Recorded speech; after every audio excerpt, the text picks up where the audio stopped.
Let's start together one of my most favorite vegetables here together, which is also one of the fun ones, because you never know what you get until the end, which are potatoes.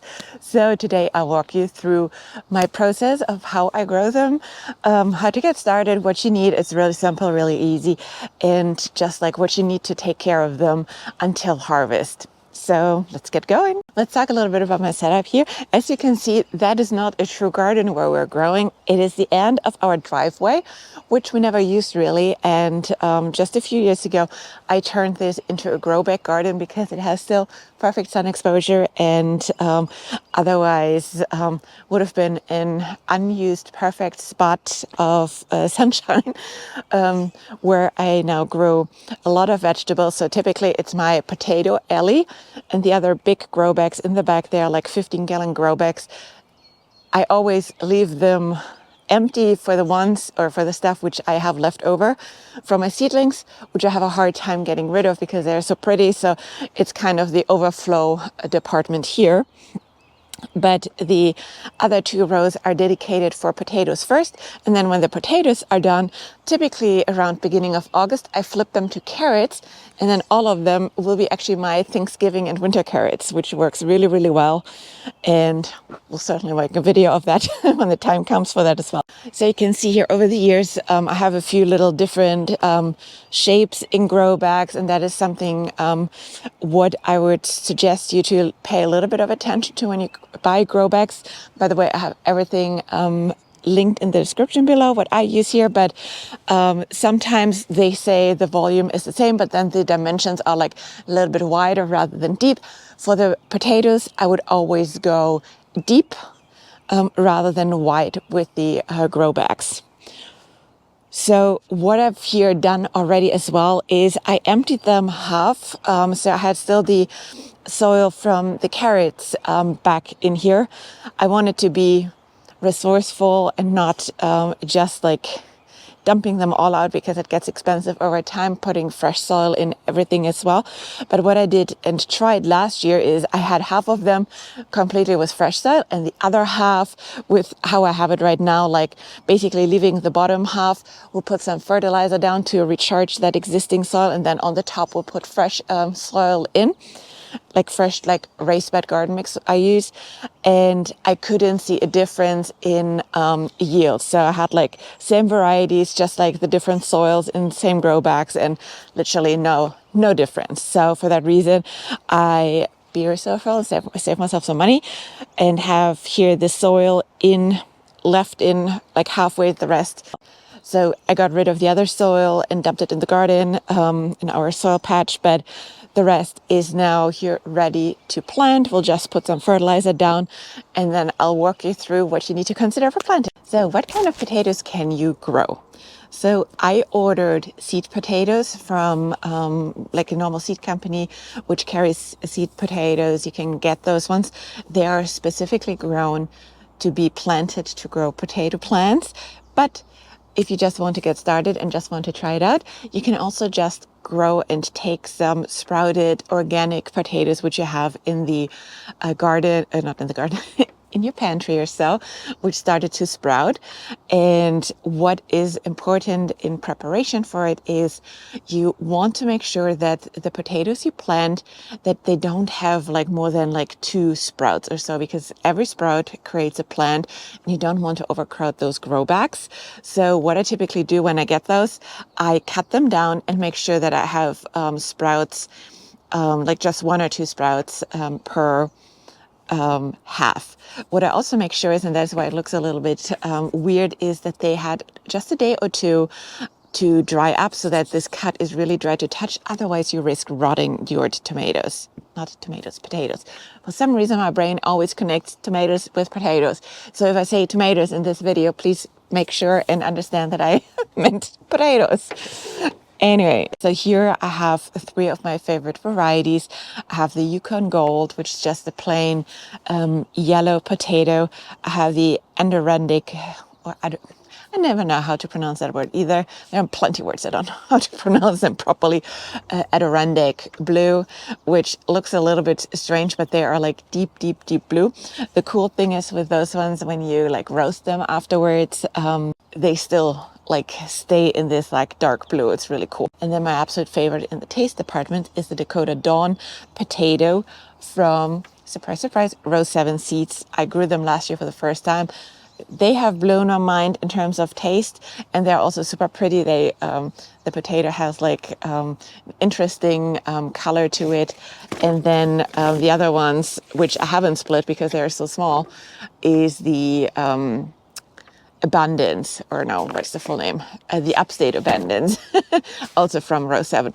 Those teeny tiny potatoes, like number one, they produced like massively mini potatoes, but those ones roasted in the inside, they get like super, like they almost get like mashed potato when you roast them, and then the outside is crispy. It's like the perfect potato to roast, and delicious. So I'm looking really forward to those ones. So if they're that small, I'm always hesitant a little bit to cut them into pieces, because what the rest of the tuber does is it gives the energy to actually sprout out. And when you see how I plant them, you know why I'm a little bit hesitant to do that with the small ones, because I grow them very deep in the grow bag, because I don't want to do anything extra with my potatoes. So they get in the grow bag, get planted deep in the grow bag, and then they rise up. I don't do anything like hilling, which you might hear in other potato videos. I'm here all for simplicity. So they get planted, they grow, they show.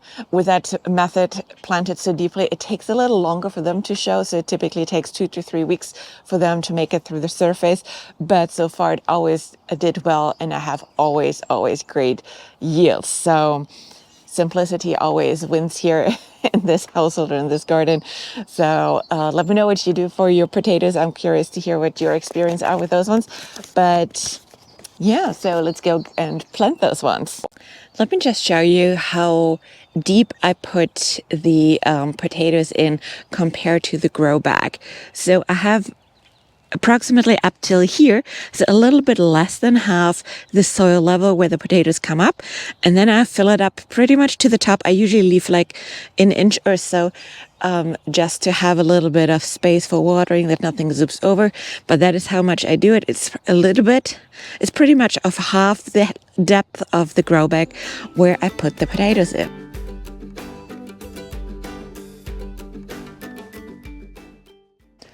And then I usually put 2 halves with the sprouts facing up.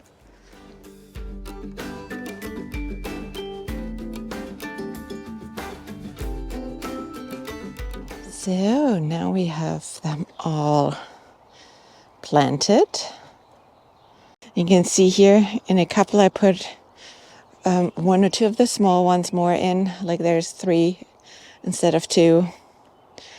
So, but yeah, that should be good to go. And now there comes the hard part, to put the soil into them.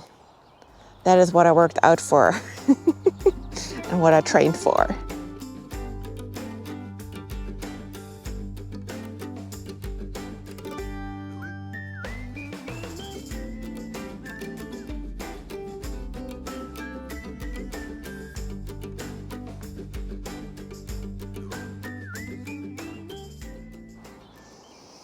All right, all of them have been planted and put together with the soil. That is really what is always a little bit backbreaking, but it's a one-time effort. So once you get it done, it's usually good. I don't do anything to them but turning on irrigation in a little while. We have some rain coming this week, so there's nothing what I will do in the short term, but once they start sprouting on the top, I'll definitely irrigate them. That is also what I do throughout the season. So literally everyone here has their own little irrigation thingy. So in terms of potato care, I really don't do much. They get watered. They're I'm not fertilizing them or anything.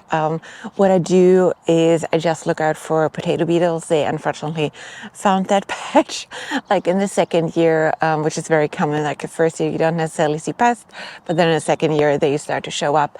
But they're slow and they're lazy, so they're very easily slinked on the tarmac and like on the ground and be like stomped on. That's typically my measure. Otherwise, I'll provide you certainly for a few updates during like garden tours and stuff, but they will grow on now until end of July, beginning of August, depends a little bit on the weather, but you let them grow through the full life cycle, which means they need to flower, they need to die back, which, so don't panic that like starting mid of July, they start to look really crappy. That is just how it goes. You want them to die back. So they need to get yellow. They need to like drop leaves and really get like upset over there. And once they died back, I typically leave them a couple more weeks in the ground because this helps to cure the skin around the potato and just give them better storage life. If you like to eat them right away, you can also harvest them early. Once the potato has flowered, that is when you can find tubers on the bottom. But of course, the tubers initially are not the super biggest ones, so I usually let the full life cycle go through for maximum harvest and maximum yields with your potatoes. And now it starts to get rainy again, so we had the perfect time window to get this done here, and I think I need to get out of my dirty clothes. So I hope this video was interesting for you. Let me know if you have any questions. Put those in the comments, and otherwise subscribe and watch another video. Thank you.